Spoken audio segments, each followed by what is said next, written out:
Wow, semuanya tepuk tangannya mana dulu? Pakai suara semuanya.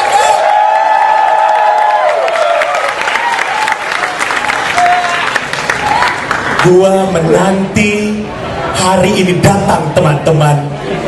Dari gua kelas 5 SD, ketika gua belum sunat.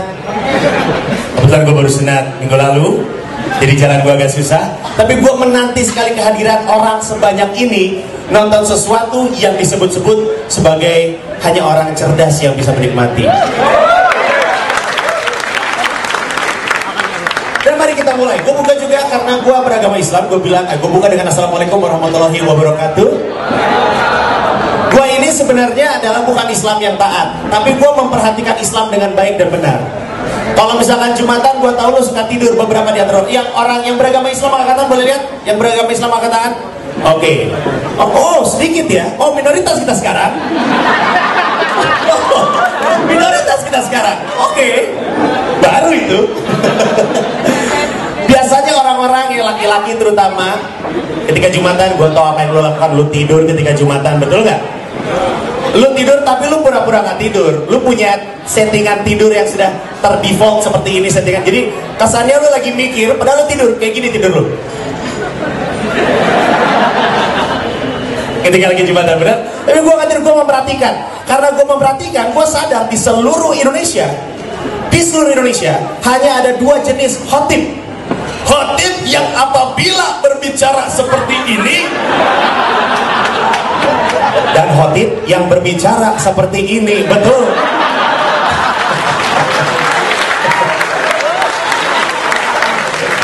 Dan biasanya khotib yang bicaranya seperti ini tidak lucu. Sementara yang begini selalu diunsurkan dengan komedi. Betul. Biasanya juga yang ketika lagi khotbah seperti ini ngomongnya suka dipotong. Seakan-akan kita anak TK. Sementara itu yang bicaranya seperti ini senang sekali membuat kita emosional. Ketika lagi khotbah dibikin ketawa, tapi ketika lagi doa dibikin nangis. Betul. Pernah nggak lo lagi Jumatan terus udah gitu yang khotbah ketika berdoa, ya Allah, aku tiba-tiba lo nengok kanan, kenapa dia nangis? Ya Allah, ada sengaja dikasih sound effect itu, so biar yang dengerin ikut, aduh, dang gitu kan. Ya Allah, ampunilah dosa-dosaku. Gue nengok ke kiri, kenapa dia nangis ya? Dan lu mulai merasakan peer pressure. Kesannya lu aneh sendiri karena lu nangis. Akhirnya lu acting nangis juga. Jika perhatiin ya, biasanya yang seperti ini bicaranya ketika membicarakan dosa, ketika membicarakan hukuman, suaranya tiba-tiba keras seperti seakan-akan dia lupa di depan ada mikrofon.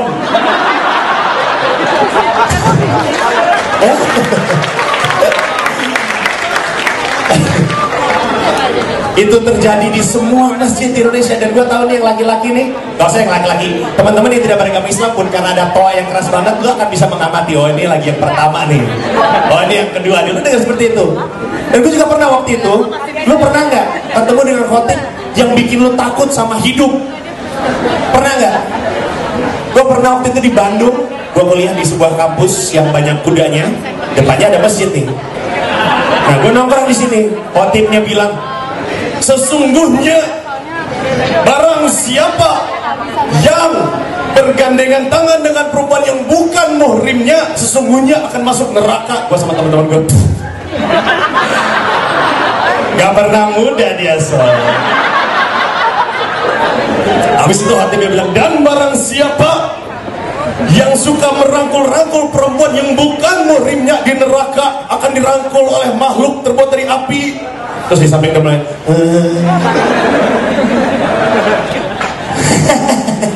gak pernah muda dia soal.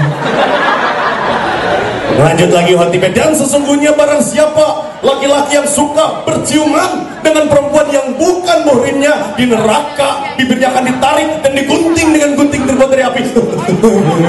Sampai-sampai gitu.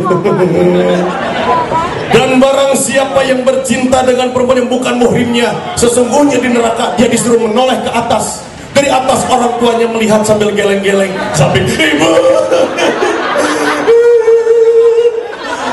Temen gue yang nangis ini, besok-besok gue gak pernah lagi lihat dia jalan gandengan sama perempuan. Sebulan kemudian gue lihat dia gandengan sama laki.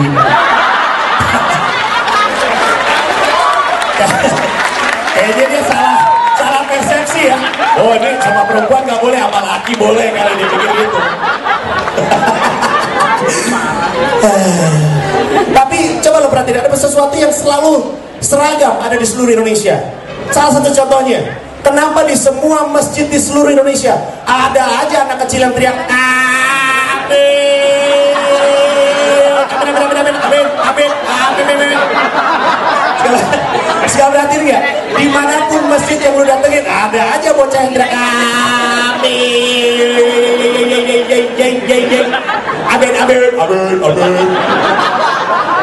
Lu mau ke Kalimantan, ke Sumatera, ke Sulawesi, ada aja kayak gitu. Makanya gue curiga ada sindikatnya teman-teman. Ini sesuatu yang terkoordinir. Ini kelihatannya ada perguruannya. Lupakan apa itu, siapa? Panji Gumilang, KWS. Lupakan ini, anak-anak ini yang kita mesti tangkap ini. Di tiap masjid ada. Ayo teman-teman, yuk kita ngobrol dulu yuk. Ayo kita sekarang latihan gimana caranya kita ngomong amin tapi ganggu jemaah lain. Ayo 1, 2, 3. Dan kenapa? Siapa yang pertama kali ngajarin? Kalau bikin masjid boleh bikin karaokean dan menaruh penangkap kupu-kupu di pinggir jalan. Ada yang merhatiin nggak? Kalau ada masjid lagi dibangun, pasti ada yang bapak-bapak, ibu-ibu, kami sedang membangun masjid ini. Nah, jadi apabila sekiranya ingin nyumbang, sambil di pinggir ada penangkap kupu-kupu.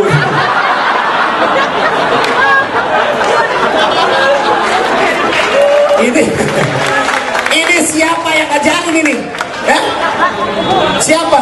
Percaya sama gue mungkin gak taat amat dalam beragama, tapi gue tahu Islam tidak pernah mengajarkan untuk mengemis. Betul.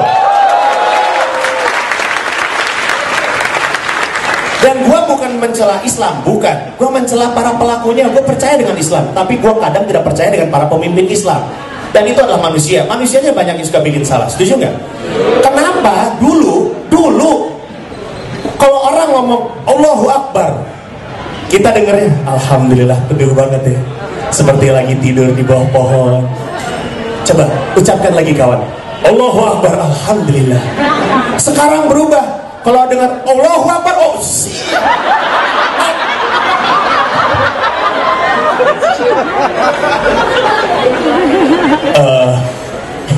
ini kasur surga.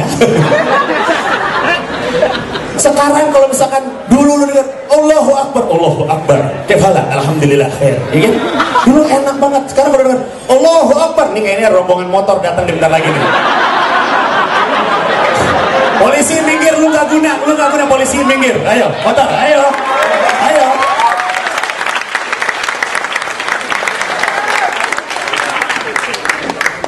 Ada yang salah, toh? Ada lagi M.I MUI lah gue sebut ya. Iya. Nah, gue pikir-pikir buat apa gue umpetin ya, udah ketawa juga. MUI sukanya kerjanya bikin fatwa, dan fatwanya itu sangat dipolitisasi. Gara-gara pemerintah bingung, di pom bensin kan ada tulisannya tuh, premium cuman buat orang kere. Ini pasti banyak yang suka pakai premium di sini. Itu bersubsidi itu untuk orang nggak mampu. Pemerintah bingung, rakyat kita gimana sih? Gue pikir gue yang bego nih. Kenapa mereka masih juga suka pakai premium? Itu kan untuk yang tidak mampu. Akhirnya gue nggak tahu apa yang terjadi. Tiba-tiba MUI di satu daerah tertentu sempat bikin wacana bahwa pakai BBM bersubsidi itu haram. Nah sekarang lo pikirin baik-baik, di mana di ayat di Al-Quran tertulis seperti itu? Kalau bukan karena titipan, bener nggak gue? Kan nggak mungkin mereka buka Al-Quran Bismillahirrahmanirrahim, BBM bersubsidi larang. Nggak mungkin ya? Mungkin ya? Nggak mungkin. Ada lagi fatwa kalau nyalon nggak boleh. Apa sih? Ya kan? Hah? Ngecat rambut. Kasihan dong orang-orang yang rambutnya putih seperti Mas Indro. Ngecat rambut apa? Mancing. Oh, pegang rambut cewek. Gimana sih, nggak ngerti gue? Banci. Banci nggak boleh pegang rambut cewek. Ya itulah pokoknya ya. Enggak. Kan jadi aneh kan? Karena di Indonesia orang-orang mesti belajar menjadi orang Islam yang baik bukan berarti harus menjadi orang Arab yang baik. Itu beda. Betul nggak gue? Percuma ngapain lu belajar jadi orang Islam yang benar. Bukan berarti lu harus mengarab-arabkan diri. Karena terus terang gue udah pernah nyoba, nggak bisa son.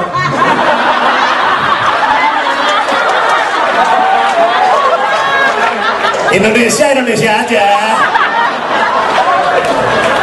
Gak usah diharap-harapin. Malah gue merasa kayaknya gue Cina karena pas gue ngeliat, oh sebentar deh, ini kayaknya oke settingannya ya dari sisi ukurannya ya. Tapi istri gue akan mengakui yang penting bukan ukuran so. Nah gitu.